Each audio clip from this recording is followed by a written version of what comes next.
From the Alex Trebek stage at Sony Picture Studios, this is Inside Jeopardy! Hello and welcome back to Inside Jeopardy, your exclusive and official podcast destination for all things happening in the world of Jeopardy! I'm Sarah Foss, and today I'm joined by 13-game Jeopardy super champion Ray Lalonde. Ray, welcome to Inside Jeopardy! My pleasure. Great to be here. Well, what has it been like in the past few months since becoming, a 13-game Jeopardy champion? There was a whole bunch of stuff that happened. I mean, it was all wonderful. It started off sort of as coming back and setting up viewing parties and stuff, and then, people at work, people in my life, but not being able to say, oh, this is going to go on. So the first viewing party, it was a big surprise at the end. You won. Oh, my God. And so keep tuning in. And then as it went on, I would get these phone calls. I can't believe you're still doing this over and over again. Because this went on for a couple of weeks. And, that was kind of fun. Well, I remember reaching out to Matea at a certain point and saying, you know what? You're going to have a fellow Canadian super champ. So just be on the lookout. Between you and Matea, you two have made Canada proud, I would say.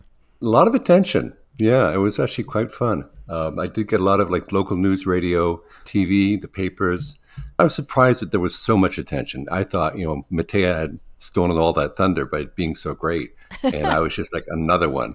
But no, people were still very happy about it. So that was great. One of the wonderful things is that I'm not originally from Toronto. I actually grew up in Northern Ontario, in a small city called Thunder Bay. And I hadn't lived there for 40 years. And I was a huge story up there because people remembered. And I heard from people that lived up there that still have friends and family. I was on the news every night. Ray's back on the right. Jeopardy thing, right? Hometown hero. And I had calls and emails and DMs from people I hadn't spoken to from forever. Just remember you, remember me from high school, from junior high. Saw you on TV. You look the same. Thanks for lying. And congratulations, you did great. We always knew you were smart. That really nice stuff. That's an interesting benefit that you probably didn't think of. Oh, no. When you sign up to come on a quiz show, you're not thinking you're going to be reunited with so many people from, your childhood. That's really, really cool. I actually had a friend who lives in town, but I hadn't seen him in forever, not since, started university. And he looked me up and we went out to a hockey game together and just caught up after, 30 some odd years. So that was great.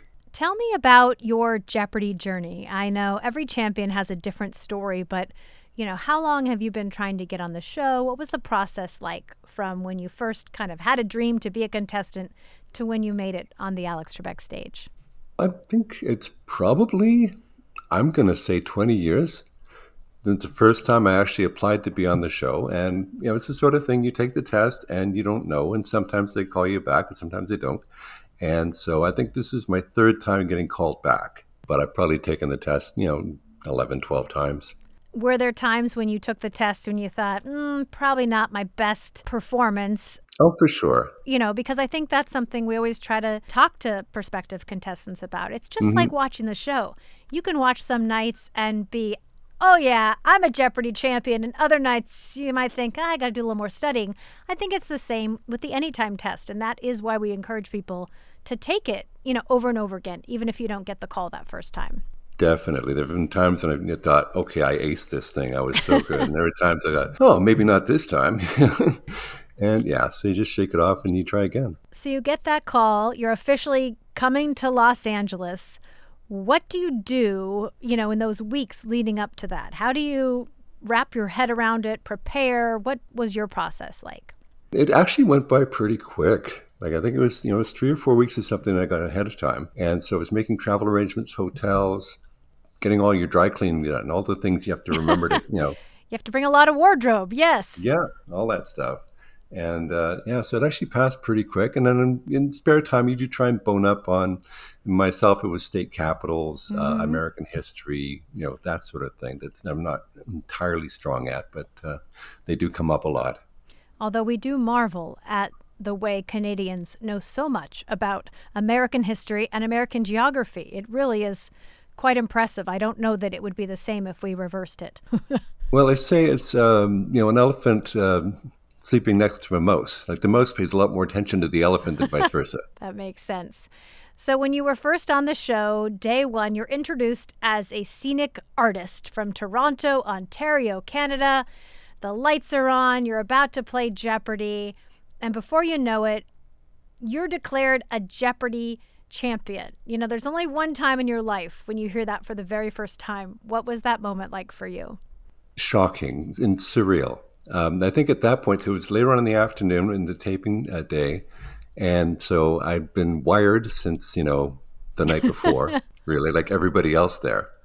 So I was pretty much in shock. I think Ken even noticed it. You didn't have much reaction. I can't even believe it.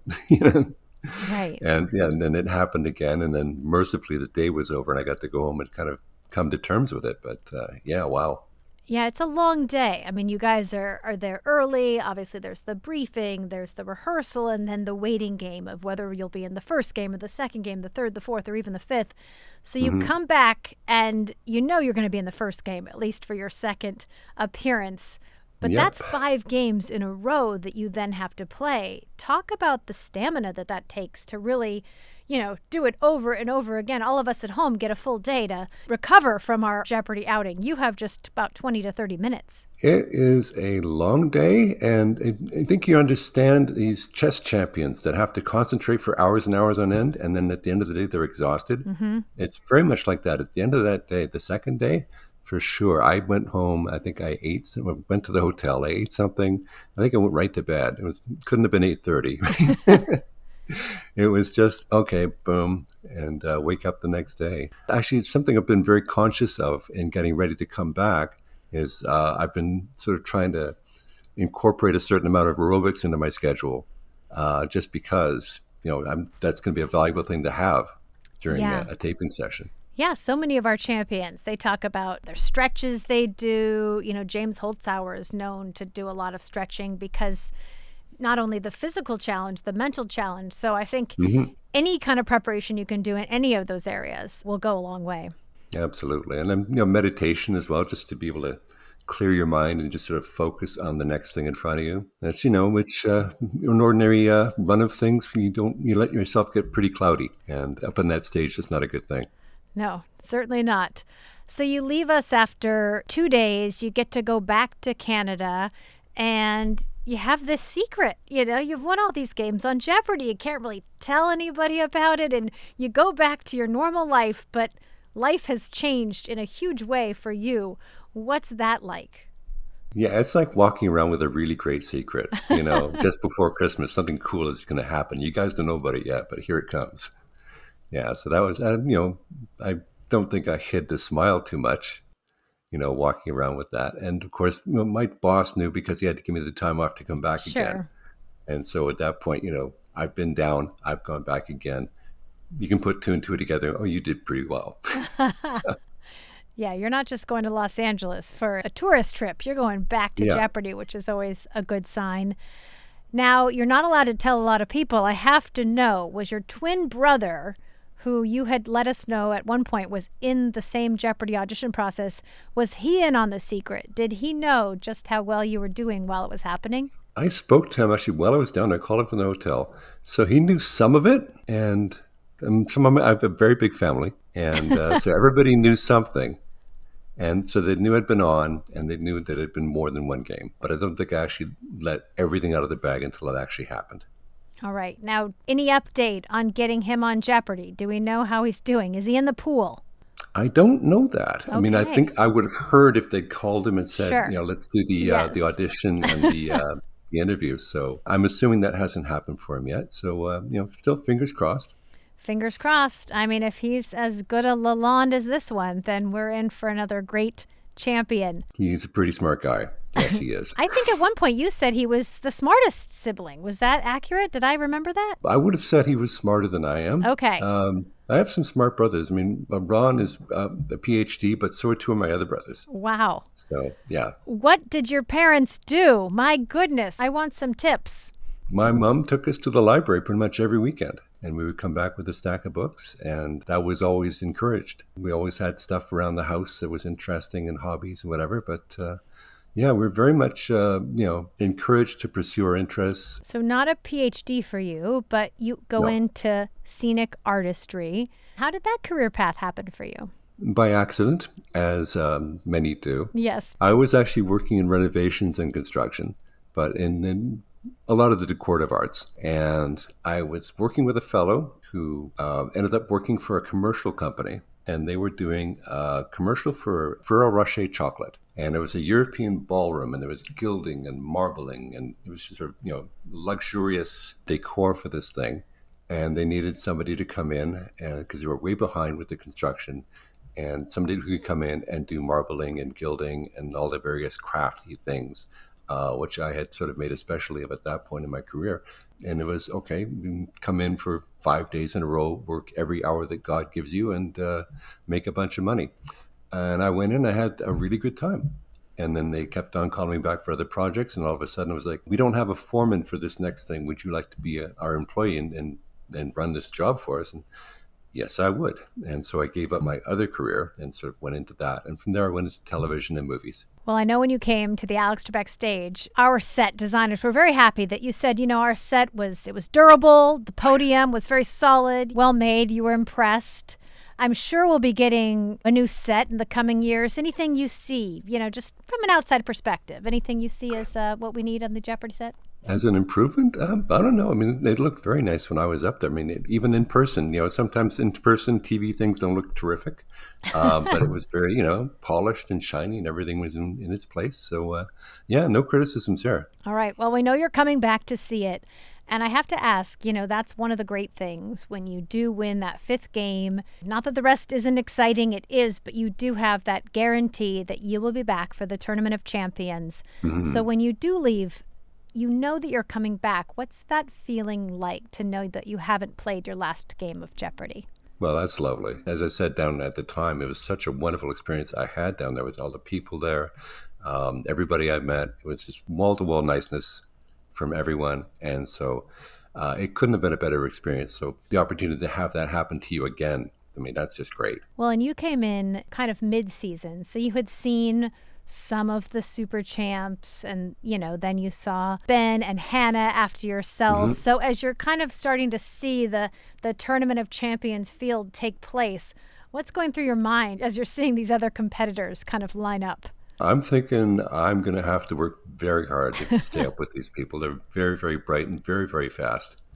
Very impressive. All of them, really. Ben, Hannah, for sure. Chris, wow.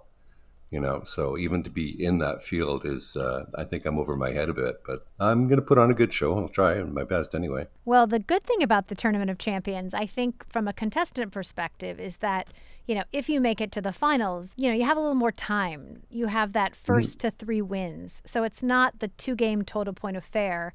And at least contestants have told us that they really like that style for the finale. What do you think about it? Oh, sure, because the pressure's off.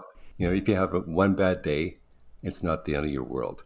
When you go out there, you can take a few more risks. You can bet a little bit bigger on that daily double because even if it ends up you're not going to get that day, sure, you've got 2 more days to catch it up. Now, talking about pressure, our Tournament of Champions winner is now guaranteed a spot in Masters. So you win the TOC, then you're headed to prime time.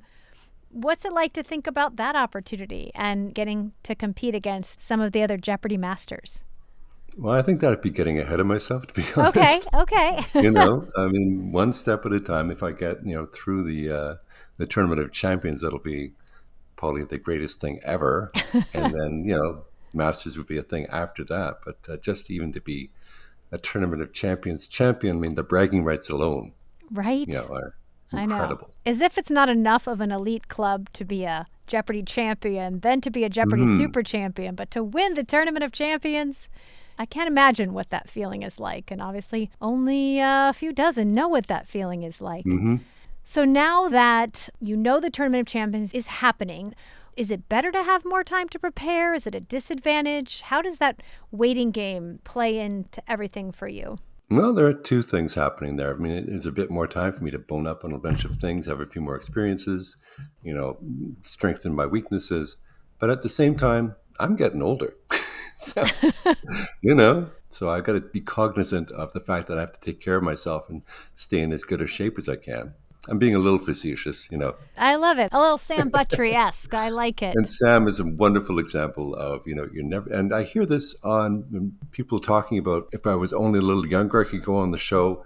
And I think Sam's just a wonderful example of you're never too old to be really, really good at this, because he was wonderful. Yeah, and his stats, Sam often sells himself a little short, but his stats, they speak for themselves. He was so fast. Fantastic player. I have to ask you a few questions from Buzzy Cohen. He's not here with us today, but he has kind of his two go-to questions. What is your lunch order when you come to the Sony lot? What do you like to order to make sure you're playing at your peak level?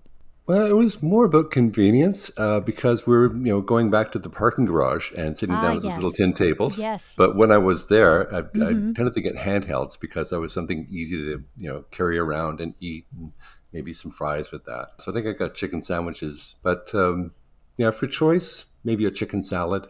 Okay. And what's your thought on caffeine? What are you thinking? Highly caffeinated? Oh, I definitely not caffeine. Okay. Yeah. I'm not good with caffeine sort of post-lunch, but at lunch, I'm fine with it. Okay. And every time I was down there, I think I had one of those little Frappuccino bottles. Mm-hmm. I had one in my bag for the break in the morning, and I had one with lunch. All right. Well planned out. You had some pretty impressive stats, $386,400 in winnings, average score over 28,000, 4 runaways. Final Jeopardy, you were correct in 12 of 14.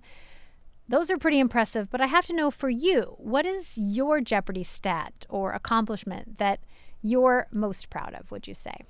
Well, I read somewhere that it was actually a very rare thing to get 10 questions in a row.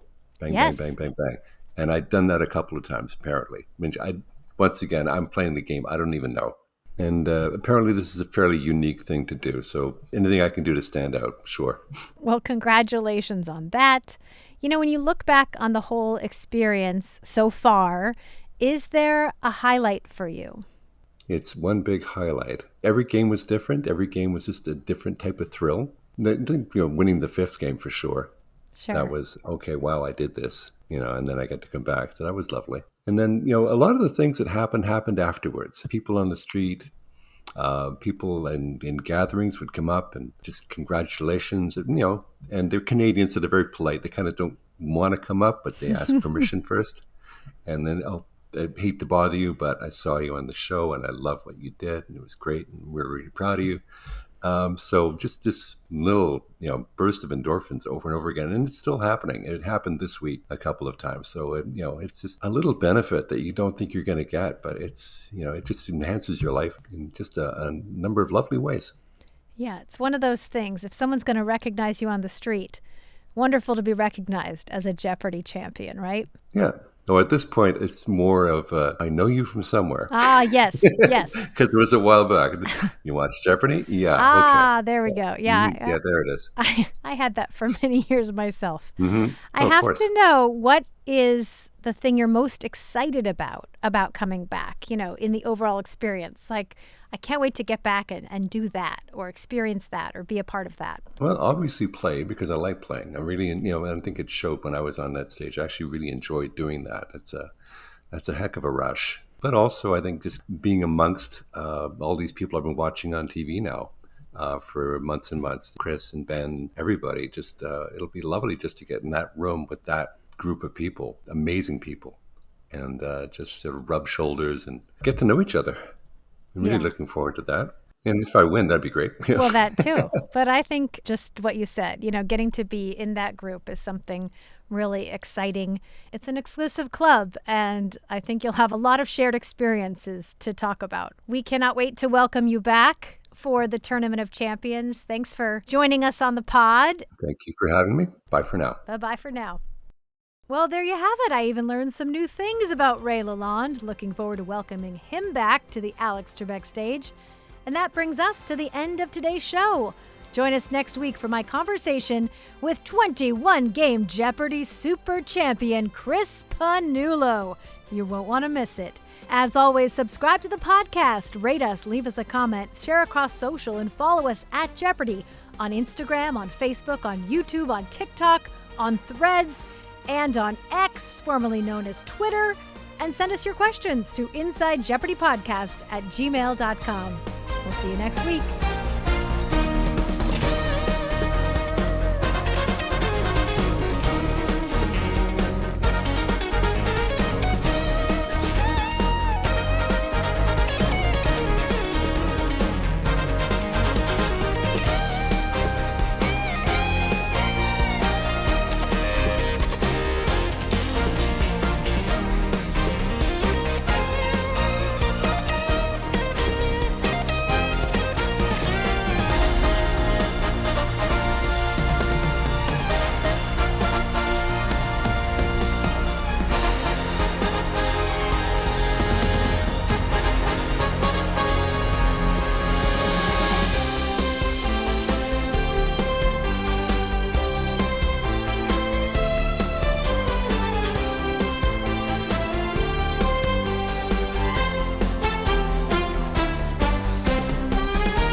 Hey, Ken, what's that thing the kids say? You mean smash the like, subscribe, and bell button so you'll be the first to know when we upload more great videos? Yeah, that's it. Do that.